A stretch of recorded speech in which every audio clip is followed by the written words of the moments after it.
living. I'm Mia Saenz, your host, and with me in this segment is Simone Wright. Welcome, Simone. Hi, Mia.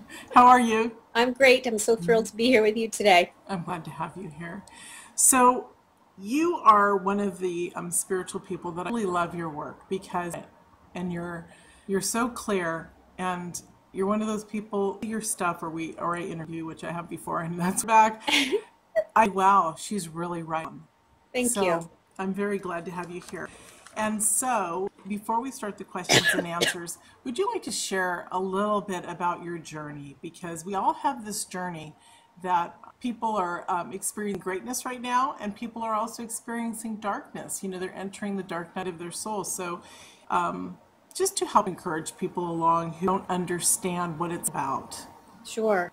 Well, I think, it's an I don't think we ever fully arrive. I think if we ever burst into something of and I think this is a really fabulous time, and particularly with folks on a spiritual adventure. And I called it a spiritual adventure because it is just that. You never know what you're going to get. There are no guarantees as to how things are going to take shape from moment to moment, and that's where we get to build our faith muscles.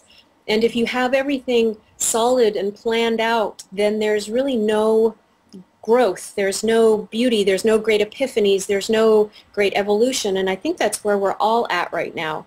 And we're all, we have the dark night and we have the bright light, and they're walking more hand in hand now. It's not one or the other. And as we're stepping into this greater version of who we're being called to be, you're stepping into a new version of yourself. So am I, and so are my clients, and so are a lot of our friends. There's going to be things that we bump up against that need to be healed, that need to be moved, that need to be transformed, that need to be transmuted. And I think what we all sort of need to do is elegantly brace ourselves for what's coming, and dive into that realm of adventure, and be prepared for not knowing what's coming around the corner. And I know that, speaking for myself, my life has been a spiritual adventure since I was a little kid. And having no framework to understand it as a wee one, being really intuitive, being really creative.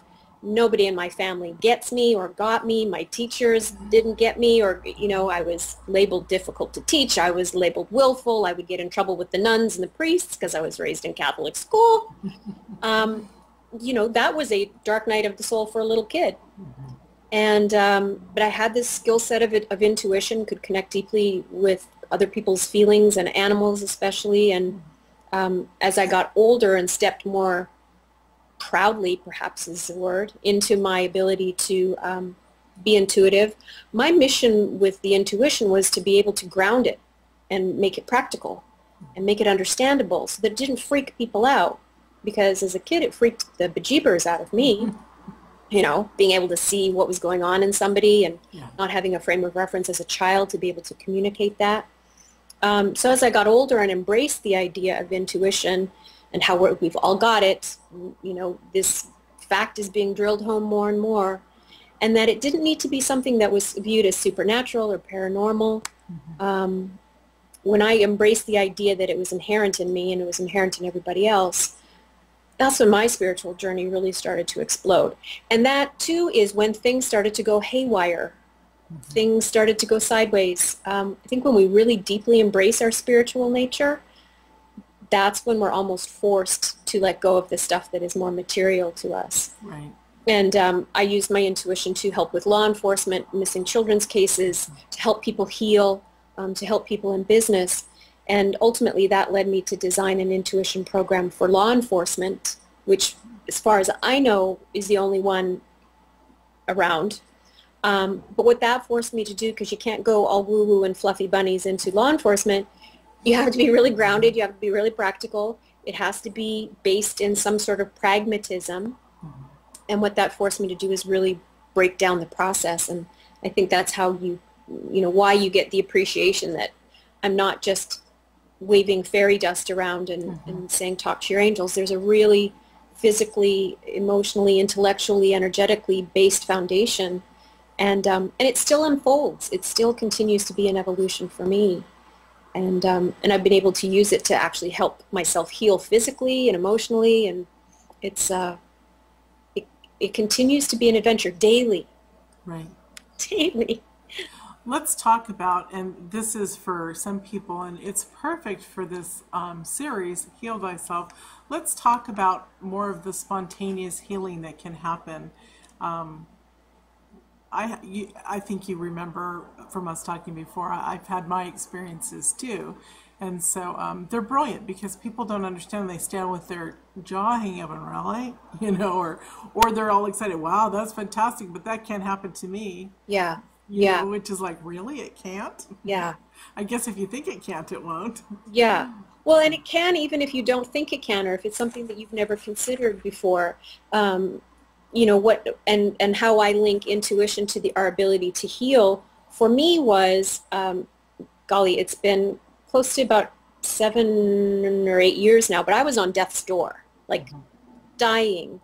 All of my hair had fallen out. I had big black circles under my eyes. I'm an artist by profession. I couldn't hold a paintbrush. I couldn't walk. I could not go outside to walk my dog. I had no energy. If any of the doctors had looked at me, they would have diagnosed me with lupus or an extreme form of fibromyalgia or ALS. I mean, my whole body was shutting down. And about 1.5 years before that, I had had a non-cancerous tumor removed from one of my breasts. Fortunately, it was non-cancerous, but they still had to cut me and all of that other stuff. But on this particular day, I, like I said, was getting ready to die. And my friends were really concerned and said, you know, Simone, if you don't get your butt to an emergency room, we're going to do it for you. And I said to them, no, there's something going on here that no doctor is going to be able to fix. I know there's something here that I have to look at. So I literally crawled into bed later that day after having that conversation with my girlfriend and was pulling the pillow around. I was laying in bed and I grabbed the pillow and pulled it so that I could be more comfortable. And as I did, I rolled over onto the side where I'd had the original breast surgery. And as I rolled over, I rolled onto that boob and the tumor was back. And it was twice the size, hard as a rock, hot as coals. It was angry, and it shocked me and made me mad. And in that midst of, and then in that moment I was done. I was so pissed off at God, Spirit, whomever. And in that moment I sat in my bed and I said, all right, this is ridiculous. And I spoke out loud, talked to the angels. I said, angels, God, if you're listening, and I don't know, I said to them, this is bullshit. Excuse my language. I said, this is bullshit. I'm a spiritual person. I've got all this happy vibrational stuff down. Why am I so sick? And I had this very powerful conversation. And I said to the angels, I said, or whomever was listening, it might have just been my dog. I didn't know. I was so wrapped up, so angry that this tumor was back and I had no control over my body. And I said, whoever's listening, and I spoke it very aggressively. I was angry. I wasn't hiding behind the warm fluffiness of, you know, positive thinking and high vibration. I was pissed. And I said, whoever's listening out there, tell me what to do. Tell me what to do to fix this. Fix me or take me out. And I said to the angels, I said, you can smite me if you want to, you know, my Catholic background. I said, smite me if you want to, because, you know, we're not supposed to argue with God. And I said, because I'm done. So tell me what to do. Fix me or take me out. And I sat there in bed, just sort of had a big old temper tantrum. And very clearly I heard, give us your rage. And I'm like, and you know, I have a relationship with my intuition, so I know when I hear those voices that I'm not making them up. But I'd never heard that conversation before. Right. And they said, give us your rage.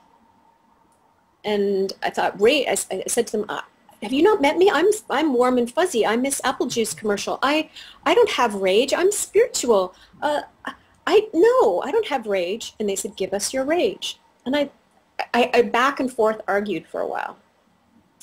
And I said, I don't know how to do rage. So I cried. I started to cry in my bed. And I did this little fake, like, like, I know they're watching me, so, and there was nothing, no feedback.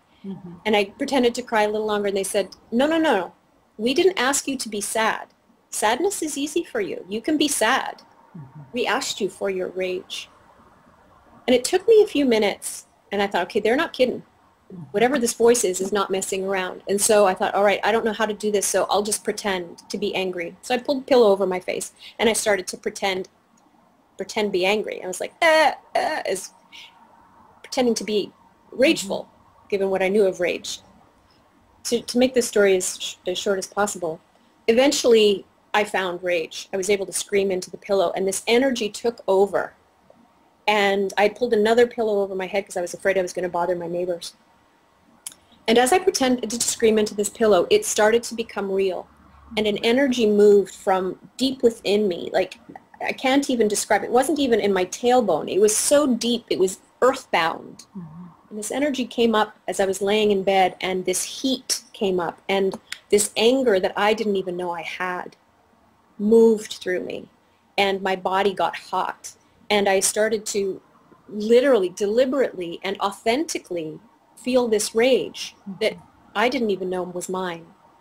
And as I did it, I was observing myself have this moment. And so there were two of me there.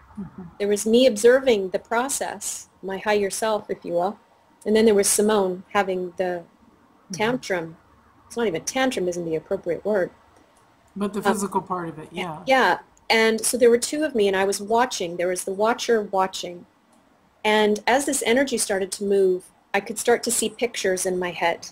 And I saw images, and it was the images that I saw were of my first rape at the age of 6 years old, being abused by somebody I couldn't see, because in the imagery, there was a hand over my eyes. And I asked, this higher person asked, who is the perpetrator of this situation? And they flashed a picture, an image in my mind's eye of a black and white driver's license photo. And it was a family member, an uncle who had been charged with my care. And the process continued to unfold. And as it did, and I continued to sort of scream and let the energy go, it was like watching a movie. My body was coated with oil. It wasn't even a sweat. It was oil.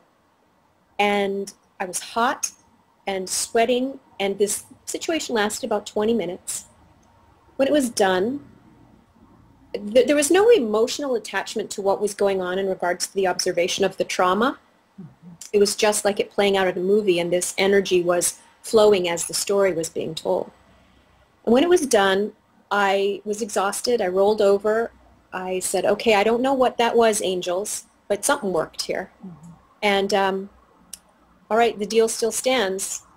I had no idea what it was. I didn't have the congruent ability to see this was what I had asked for.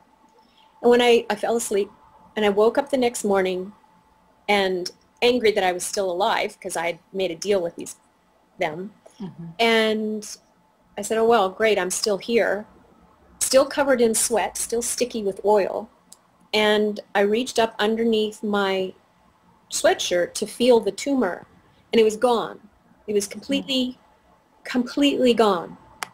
And within, and I felt around, like, was it in this, like, I mean, it was like, I really had to test it. Was it this side? Yeah, it was that side.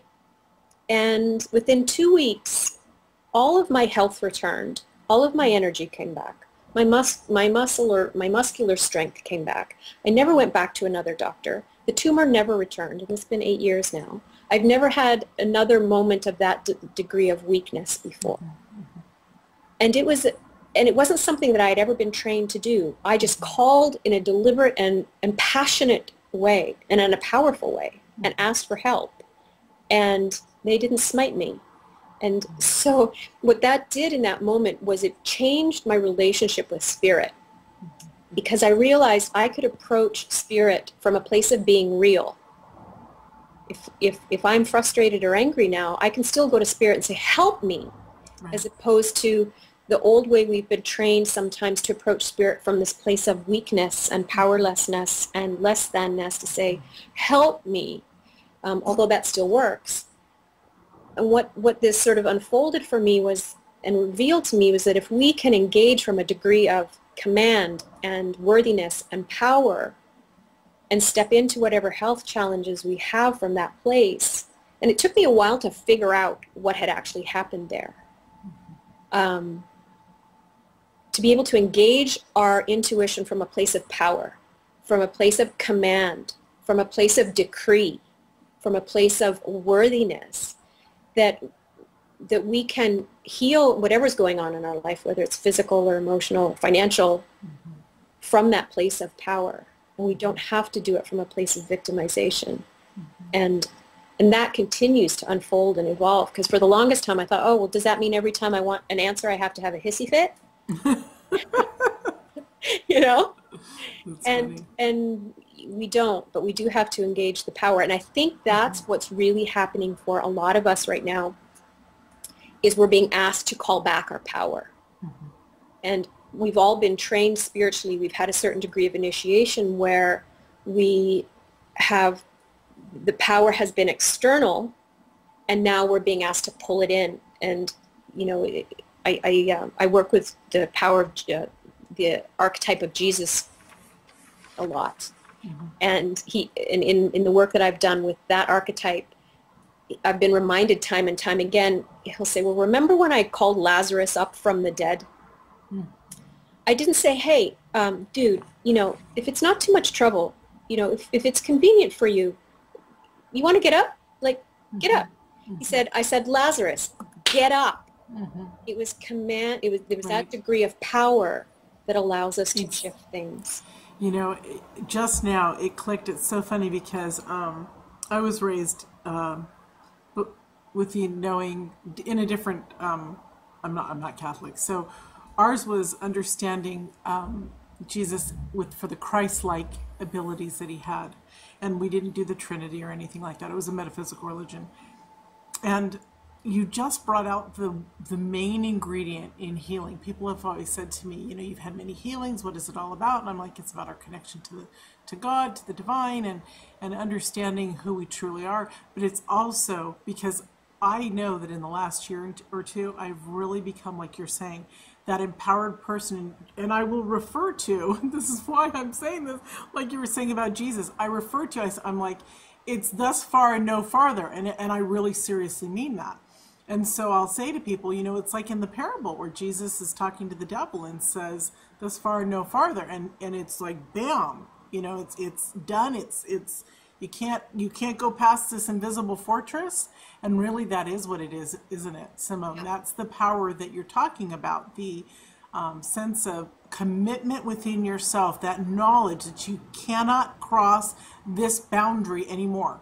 Yeah. Push it out and that's it. Yeah, yeah. And and that's, you know, when I train people to use their intuition, you know, that's a conscious choice. I say we're not aware of the power that our conscious choice has.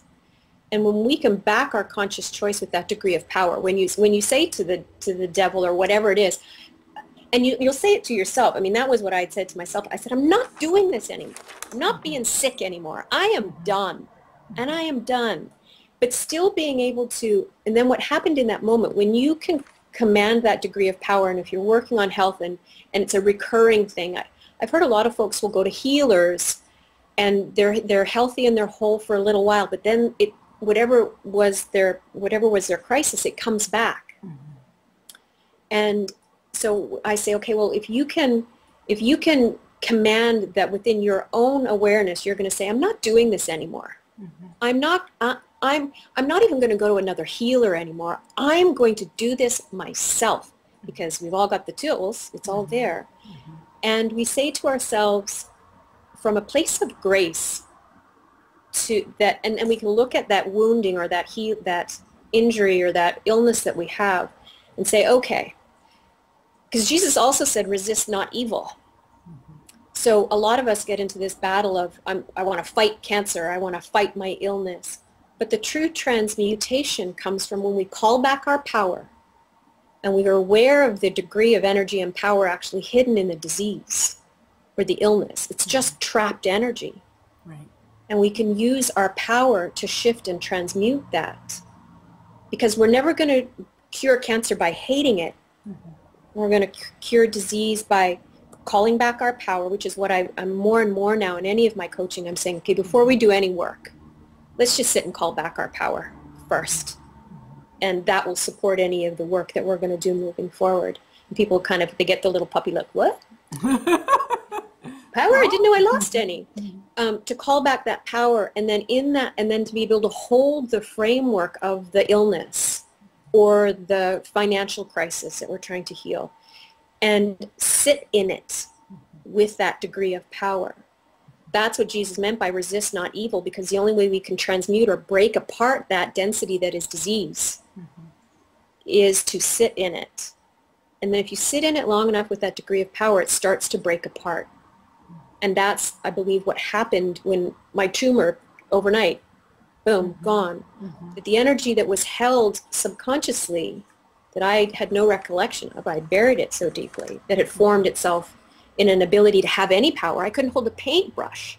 Talk about no power. It was manifesting itself physically, and being able to observe it and let it move without judging it. That's the dross coming out of, that's the gold. That's the alchemy. And it can be a really powerful thing, and there is a subtlety to it. And so it gets to the point where I am almost now saying, all right, bring it. Whatever I've got to heal, whatever I've got to move as this transformation is happening that we're all facing right now. All right, I'll brace myself. I'll call back my power, and then we'll move it. That's wonderful.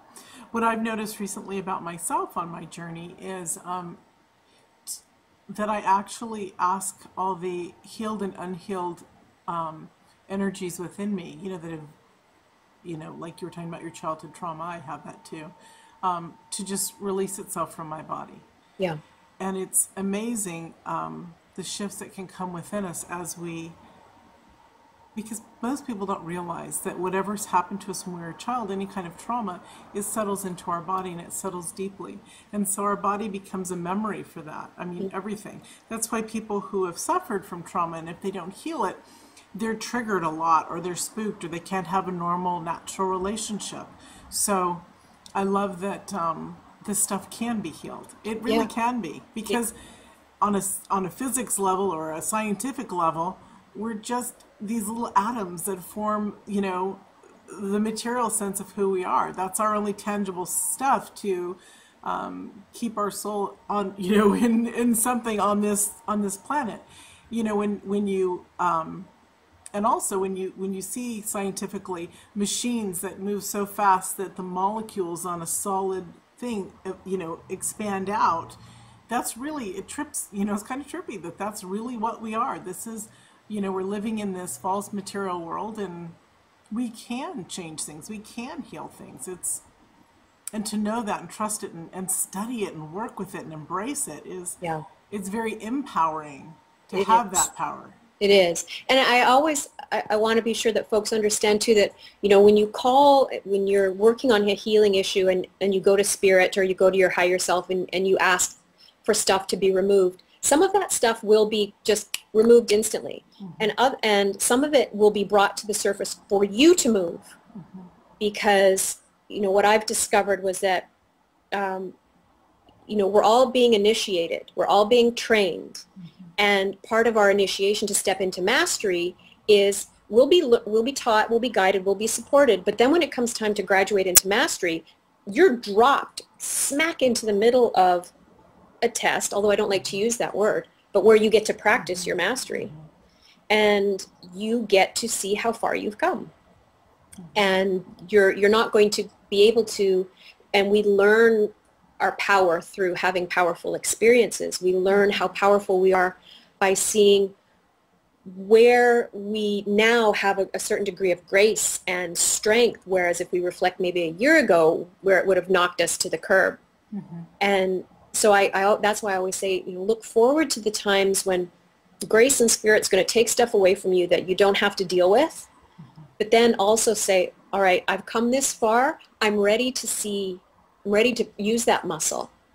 I'm ready to see how far I've come. And that might come you might get the flu, or you might get a health crisis, or so I know that a lot of folks that are on the spiritual journey, they think if I'm sick, then maybe I'm doing something wrong spiritually.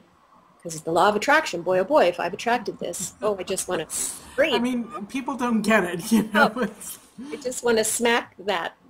So letting go of that idea that if I'm sick, I've attracted this, I've done something wrong, as opposed to saying, all right, there's something in me wanting to be revealed, released, healed, moved. Yes. I've not done anything wrong. In fact, I've actually on my spiritual journey and calling back my mastery, I've asked for this. And if I've asked for it, not in a punishing way, and it's been given to me, then that means I can handle it. So, and that still for me is an unfolding, because, you know, we talked about the dark night of the soul, and it seems like for me, even though great new stuff is happening since January 1st, it's like one thing, it's one thing after another for me in the recent weeks. You know, there was somebody broke into my bank account, so there was bank fraud, and there's car issues, and there's stuff that I used to do that doesn't work anymore. It's like boom, boom, boom. It's like, but wait a second, Simone. Remember what you asked for at Christmas? Santa's bringing it. You know, and seeing how, as these things that are being changed and shifted, how I'm different than I would have been a year ago. And realizing that when we pray, I don't even know who said it, but when we pray, we don't pray to change God, we pray to change ourselves. We're not praying to change the world, we're praying to change ourselves. And as we shift and change and gain more power, then the stuff that used to knock us on our ass in the past doesn't have that effect on us. It's really important, as you were saying, about to build that muscle, about understanding and keeping firm. I just want to share this really quickly. It kept being in my thought. When I was young, I went through nursing school, and I worked in a hospice for people who didn't follow mainstream medicine, so a holistic type place. And many of them, most of them, prayed and things like that. So there was a time when all of a sudden I got a bladder infection, and I didn't go to doctors per se, so I didn't know a lot about my human body. And I remember going to one hallway where there weren't patients and screaming every time I'd go to the bathroom. The pain was so bad, and talking to God and yelling, and please, you know, help me see what's going on. Finally, you know, I had clarity, the pain went away, I knew I had had a healing.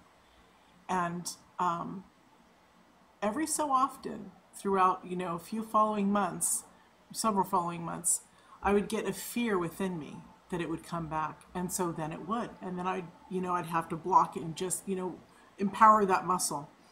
And I realized when I had children later on and knew more about my body, that bladder infections humanly don't just disappear.